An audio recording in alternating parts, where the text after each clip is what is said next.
#2024 idlule ngobunjalo ke igidigidi yokuphela komnyaka kwanje sizonke izinto zibuyela ekanyeni zihleze emahlombe indleko zokuthoma komnyaka umbuzo khona uthi uhlele njani ngehlangothini lemali ikhona yencwadi stationery yokufunda ischool fees nejuniform yesikolo ke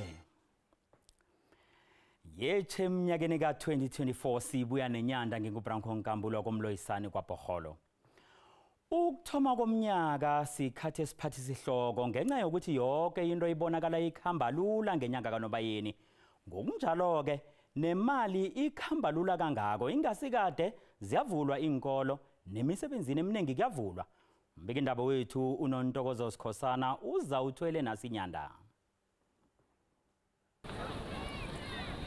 Babethwa moya kumnandi kodwa na ingabe zonke izinto zabo sijame kuhle ehlangothini lezimali nababuyako sitsho izinto ezifana nemfanelo zesikolo indleko zembaseli zokubuyela emsebenzini negrocery kaChirhweni seyiphenduka ihlaya enkundleni zokuthindana indaba yokuthi abantu basebenzisa imali budlapha ngenyanga uNobayeni kuthi nakufika inyanga uChirhweni abaningi bazifumane bararekile bagcine bajama imjeje kubomachonisa abanye abayijayeli lento yokubeka imali kaChirhweni nakuthoma umnyaka bakhulule izinhloko bakhambe bathwenya abantu.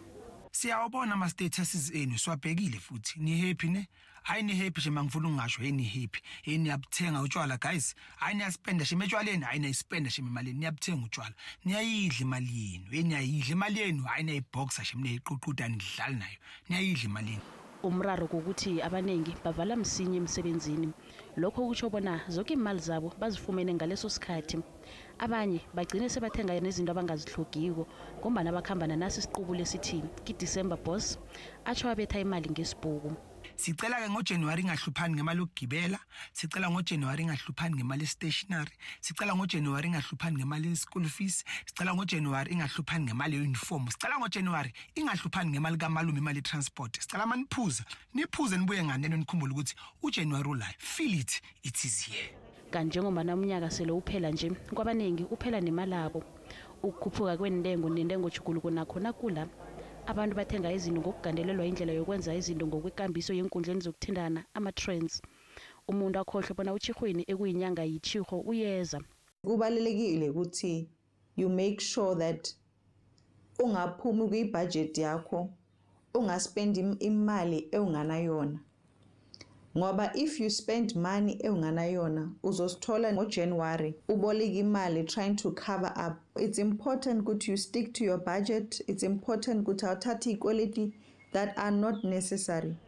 Izazithi amaSouth Africa ngalesi sikhathi somnyaka athenga izinto ezibiza imali edlula lokho abakhonako nanyana nginabanye ababeka imali ngokuhlanganyela bese bayabana kuphela umnyaka kodwa na ithabo likaNobayeni libakhukhula lidlule nabo. It's important that even at this time your festive season while we enjoy the family yakho it's important that you also plan for a future yakho financially for the following year. Make sure ukuthi you do not take out ikweleti eziningi. Make sure ukuthi ukhokha into zakho ngendlela eboyikhokha throughout the year. Ngokuya komhlolo wokweluleka we-National Debt Advisors ezinye zezinto ezibangela abantu bona basebenzise imali budlapha ngoNobayeni kukusaba ukusalela emuva ngezinto abanikazi bomukhwa loyo ebakubiza ngokuthi yifomu i-fear of missing out. Kwesibili kukuthenga izinto ngehloso yokuthoba umkhumbulo i-retail therapy kanti kokugcina ligandelele livele emndenini nebanganini lokho nabakumadanisa nabanye abantu kuthiwe wena ubhalelwa yini ukwenza into ethileko ekubeni uziberekeshana yena uyenzile. Inyanga kaChirhweni izwakala ingasuthi inyanga ede ungabe ucabange ukuthi khani kuhlanganiswe inyanga endathu kanti eqinisweni akusinjalo sekukuthi nje kufuna ihlelo elisebenza kulezemali. Ngikho msiya amandebele inyanga kaChirhweni ayibiza ngokuthi nguChirhweni ekuligama elitsho indlala bona kuJanuary kuyalanjwa izinto ziyahlayela.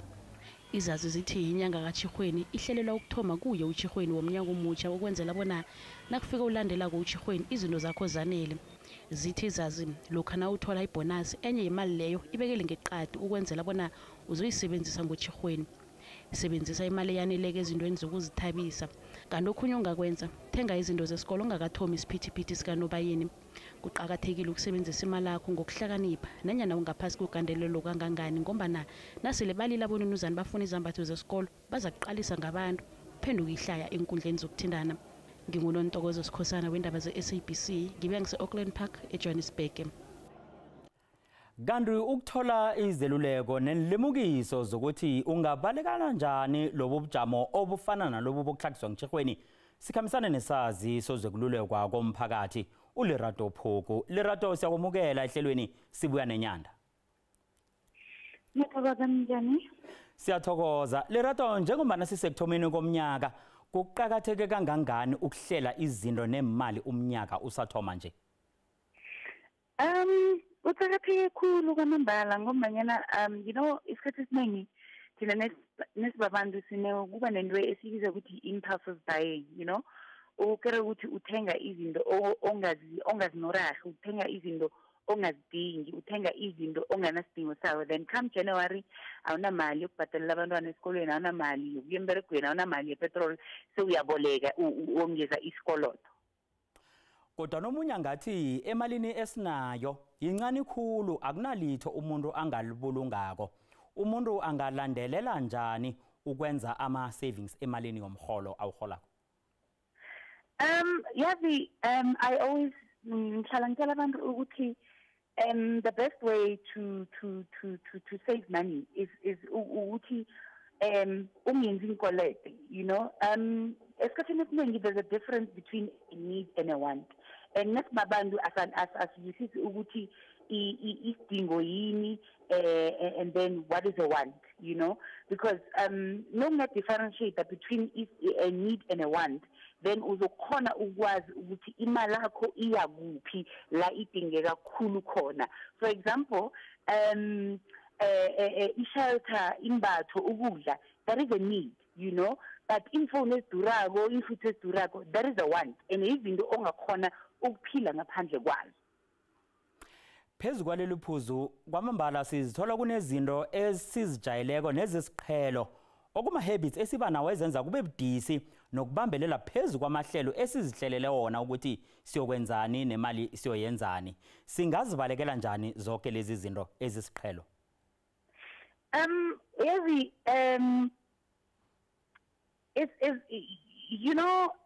I think nesibabantu understand ukuqakatheka kwe-budget. I-budget iqakatheke khulu kwamambala, and i-budget isho ukuthi if ingakayifaki into ehlelweni lami or emahlelweni wami for a month, there's no need for me to overextend myself ukwenza ezinye izinto ezingekho ebudgetini yethu. So kaningi siphuma ebudgetini because senza izinto esingakazihleleli nombanyana izinto esingakaziplaneli, then siphuma ebudgetini, and then altogether nophuma ebudgetini you offset already. Hawelrato, haye bathi imali inebhadi. Msi imali nawunayo ngesikhwanyeni namkha uyibeke ndawana. Haye kuthiwe abantu ngabayayinukelela ukuthi unemali. Balethi inkinga ezingangenkinga phezu kwakho ezifuna imali.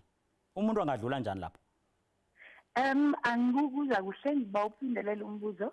Ukuthi abantu abaningi bathatha ukuthi na unemali, abantu kuba ngathi bayakunukelela ukuthi unemali. Balethi inkinga phezu kwakho ezifuna imali. Umuntu angakubalekela njani lokho? Ukuthi abantu bacabanga ukuthi unemali? Iye, na unemali, abantu bayavela ngenkinga zabo. Lokho kanenge abaningi bathi kubakhupha ku-budget nemahlelweni wabo ekade bawahlelile. Yazi, the strangest thing, into leyo ikaningi, and khulukhulu yenzeka emndenini nasebanganini bethu ukuthi bacabanga ukuthi unemali, and then bese baba nento yokuthi umuntu ufika entitled. For example, umuntu aba ukuthi umboleke imali bese uthi awunayo. Imini ethi ukuthi awunayo abone uzikhiphile bese uthatha that thing personal ukuthi mara ngithe ungiboleka imali mara uthi awunayo begodwa mara ngiyabona ukuthi uzikhiphile. And abantu bayakhohle ukuthi the fact that ngithe anginayo kuwe yakho engakuboleka yona, it does not necessarily mean ukuthi anginayo imali for mina, So I think abantu kuqakathekile ukuthi bacheche ukuthi and especially isikhathi kanje, siphila esikhathini esinzima, siphila esikhathini la ukuthi imbereko ayikho one, and then le ekhona abantu abaningi bakhathela ama-hours. So really imali esinayo it's suppressed, you know, because yenza izinto eziningi. So people need to understand mengithi anginamali or angakufaka ebudgeteni. For example, nje isikhathi saka December, right? December iyaphela, January starting next week. Abantu abaningi siye emakhaya sivakashele ngemakhaya abazali bethu. The minute ufike ekhaya abazali the first thing abayifunako imali nombanyana bafuna ukuthi ubenzele lokhu na lokhu. No awunamali. The first thing abazokutshela wena ukuthi mari uyabereka uhlala njani unganamali. You understand? Kuzwakala kamnandi bese njengoba umnyaka uthoma nje siyazi kubuyelwa nemisebenzini kufuneka imali zokukhwela kubuyelwa enkolweni kufuneka imali zokufunda. Ngiwapi amahlelo akhona mhlawumnye umuntu angakwazi ukuthi awalandelele ayokufunda kiwo amfundise ukuthi angahlangabezani nalezi inkinga zaka 2024 ngomnyaka ka 2025 alungiselele kusesenje? Ngiyathokoza. Yazi, the best advice that I always give langihlala ngikhuluma khona ukuthi as people the soon we start sisuka noma sicheja noma sifundisa ama implications wokwenza inkolodo the better, you know. Nongacheja isikhathi kanje ngo-Christmas noma ngo-December usobayeni, you know, ama-company amaningi the marketing tool ebayiberegisa ukuthi uthenga ikoloyi nje bese uyibhadela after 3 months, right? Or uthenga impahla nje then you start paying after 3 months. So sibabantu the most advice engithanda ukuyisho ukuthi no khona la khona into uyifunako ithenge cash. No ukuyithenga cash it simply means that you cannot afford it. You know, and there's nothing wrong ukuthi ubekezele imali uyibeke kancane and ngiyazi ukuthi abangesinye isikhathi bangathi mara lapho siyakuza uyakhuluma mara yazi ukuthi imali ayihlali. If into uyifuna kwamareha kwamambala uzoyibeka imali kancane until ifike la uyifuna khona bese uthenga lokho okufuna cash. Sesiphetha yaziwa ke lerato ukuthi abantu abakhulu ekusebenziseni imali abathathwa ukuthi bama influencer bantwana. Kuqakatheke kangangani ukufundisa umntwana ekusebenziseni kuhle imali nokuthi imali nayikhona nayingekho ayikho?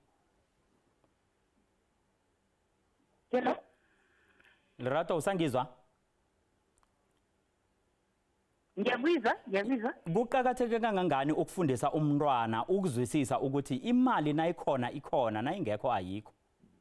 Manje kuqakatheke kwamambala kungena endabeni yokuthi sibazali noma simaguardian sifundise abantwana ukuthi bathabele lokhu abakereyako ekhaya bangacompete nabanye abantwana ngaphandle nombanyana bangathathi ipressure ebayibona ku social media, because whatever you see on social media before we bona ku social media that thing was edited. So it means it's not true or it's not the whole picture. So kuqakatheke kakhulu kwamambala ukuthi sifundise abantwana, sifundise abadade bethu, sifundise abantwana esikhule nabo emakhaya ukuthi i-social media ngombanye ngiyo enemthelela eminingi. A large percent of social media is fiction. It's not true. So in the way we social media, it is not true.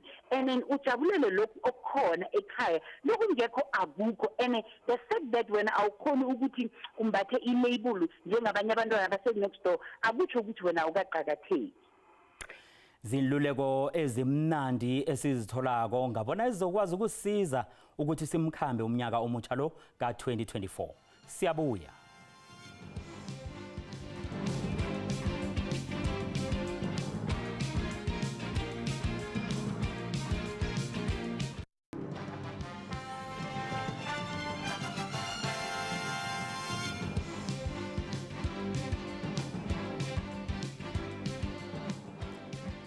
Sibuye sikwamukele lihlelo lethu lokthoma lesibuya nenyanda eminyakeni omutsha we-2024 neminyaka ema-24 sisaqale yona indaba yokulawulwa kwemali ngefanelo. Siyakwamukela nakhona ungena kwehlelo lethi sibuya nenyanda. Kulula khulu ukungena esikweledeni kodwa nomraro omkhulu kuphuma. Estudio sikhambisana noNqaba Gasa osisazi ngezokukhutshwa kwabantu enkweledeni. Ewona mbuzo esoqalileko vele ngeukuthi ngombana nakho sewungenile uphuma njani enkweledeni. Babu Gasa siyakumukela sibuya nenyanda. Ngiyabonga kakhulu baba, ngiyabingelela emakhaya ababukeli, ngiphinde ngithokoze kakhulu ukuthola ithuba elifana naleli. Naso indaba ithi kulula ukungena esikweletini. Uyavuma? Yebo baba, kuyiqiniso.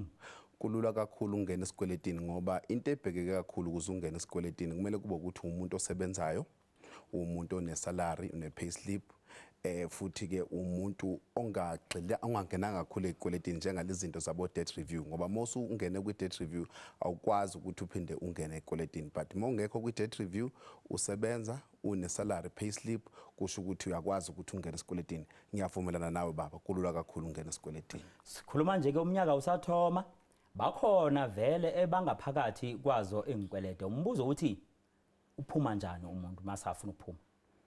Muhle kakhulu umbuzo baba, kodwa into kumele uye understand masikhuluma ngesikweleti sikhuluma ngodaba olujule kakhulu ngoba masingena ekweletini singena ngendlela ehlukahlukene. Khona uthola ukuthi ungenile esikweletini kodwa usuyahluleka ukusikhokhela, wagcina mhlawumbe usulistwa, usune default noma usune judgment. So lezo zinto indlela ophuma ngazo kuyona ayifani. Ingakho ke kubalekile ukuthi abantu mase bengenile ekweletini balithole usizo. Sinenhlanhla ke South Africa ngoba akhona ama companies are registered ongawathemba, ongakwazi ukuthi uxhumane nabo ukwazi ukuthola usizo. Ngoba mina ngeke ngithi kubantu mangabe ufuna umntwana wakho ukuthi afunda, ngithi uyamthatha umyise esikoleni ukhiphe imali ukuze athole education best. Kuyafana ke nesikweletu, uma ukuthi usufuna ukuphuma, investor phela imali yakho ukuze ukwazi ukuthola usizo. Njengoba ngisho ukuthi akhona ama companies njengale ngiphuma kuyona mina iVezi Credit Solution, abantu bangakwazi ukuthi baxhumana nathi sikwazi ukubasiza baphume ekweletini.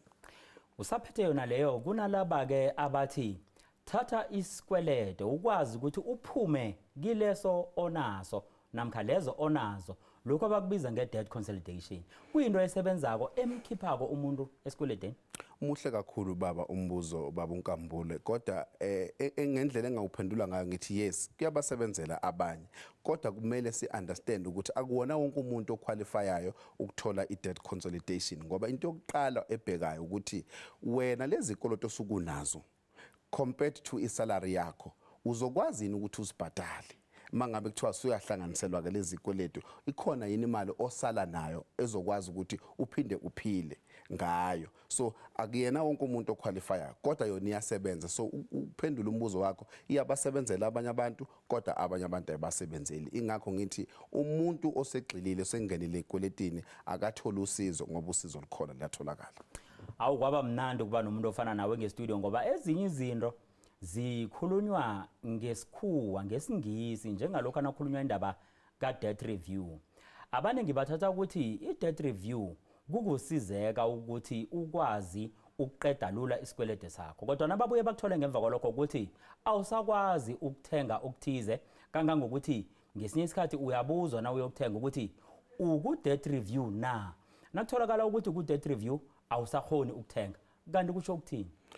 Hey baba, ukhuluma indaba enkulu ngoba sikhumbula ukuthi ibusiness ukungena komuntu esikweletini as much as wena usukusizakala, kodwa lama companies akufaka esikweletini bona ba rana ibusiness.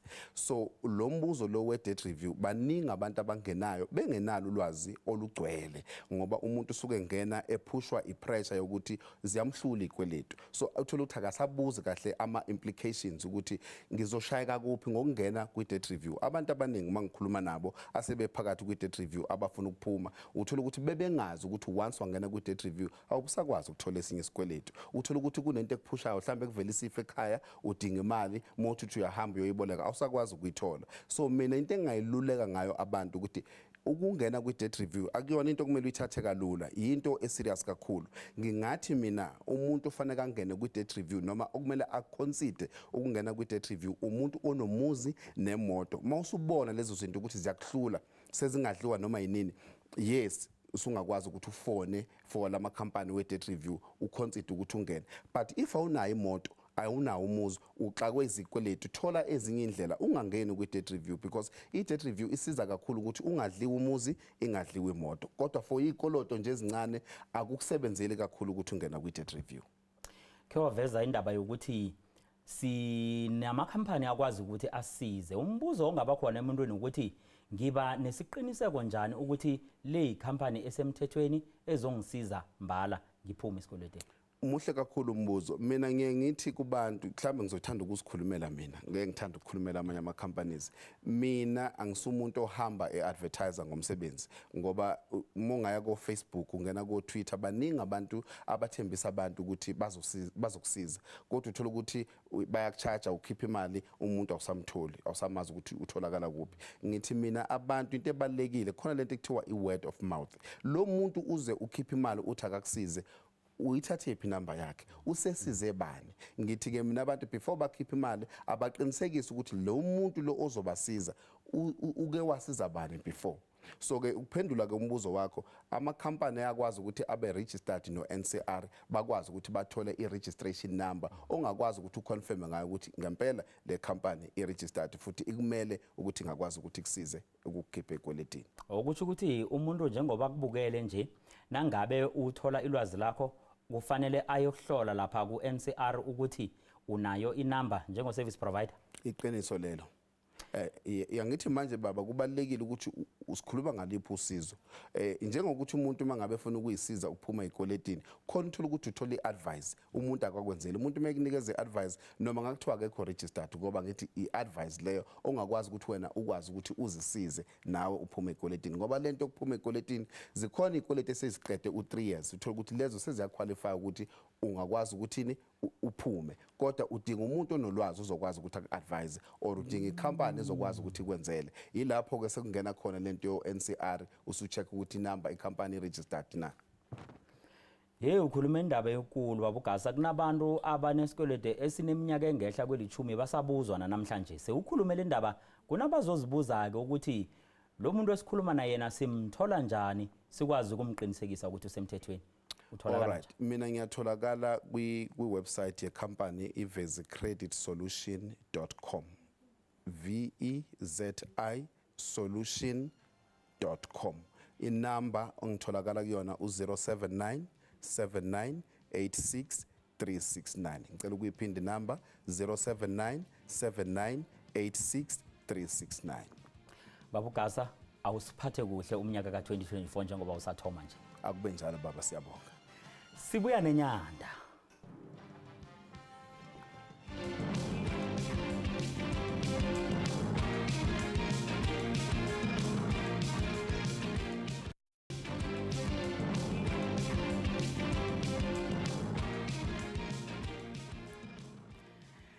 Silivala ihlelo lethu lanamhlanje siqala amaphaliswano wemijido abekhona eminyakeni ophelileko ka2023. Lokhu ngelimi lenkundla zokuthintana kwethiwa ama dance challenge okuliphaliswana lapha abantu baphalisana khona ngokujiva okwenzeka ngengoma eziningi ezithandwa babantu. Inkundla ezokuthintana yamavideo edume ephasini zombelele iTikTok kube ngiyo edosa abantu abaningi abajidako nababukelako. Esigabeni sezobukhwari namhlanje njengoba nasithoma umnyaka omutsha sithe akhe siqale eminye yemijivo kunye nengoma ezigcine sezaziwa kakhulu ngama dance challenge. Kube njani ezinye zazo zidume bekwaba ngezihlukanisa umnyaka omdala nomutsha?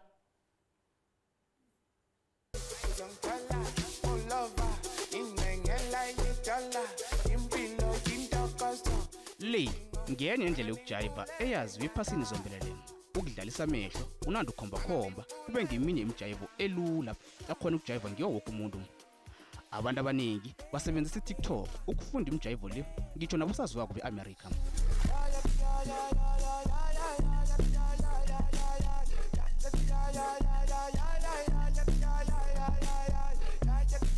Ingoma kaThayila ICU ethi mnike ihlangana nezinye zengoma ezithandwe kakhulu ngenxa yeTikTok nokhunye.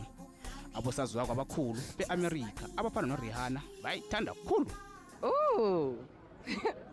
Am I an album girl? Or am I a streaming single girl? Unavailable. On repeat. That and Ninka. It's spelled M-N-I-K-E. Umjivo wakhona wona unje.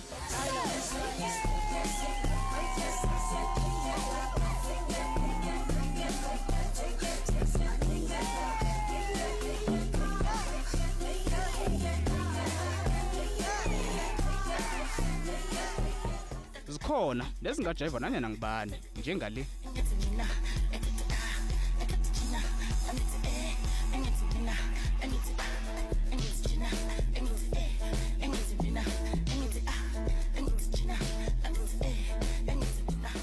kanti umvumo wamapiano nomjayivo wakhona ufike nangaphandle kwelizweni.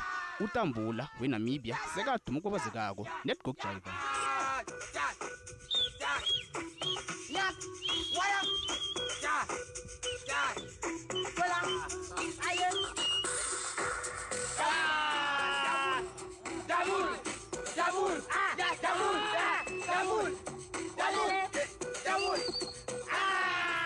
Nezandla bakhona baziphosa ngathi bayazilula kodwa nakube kuhle nase baphosa nenyawo.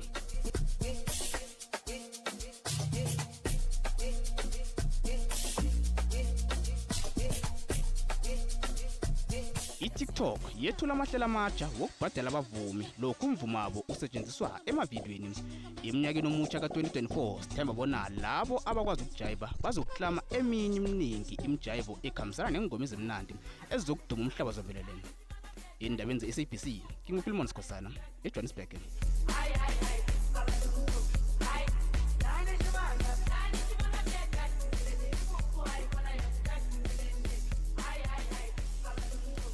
Awu kwamambala udlule njalo umnyaka ka2023 singena njalo eminyakeni ka2024 singena ngomsikinyeko sesiphetha ihlelo lethu Sibuya Nenyanda.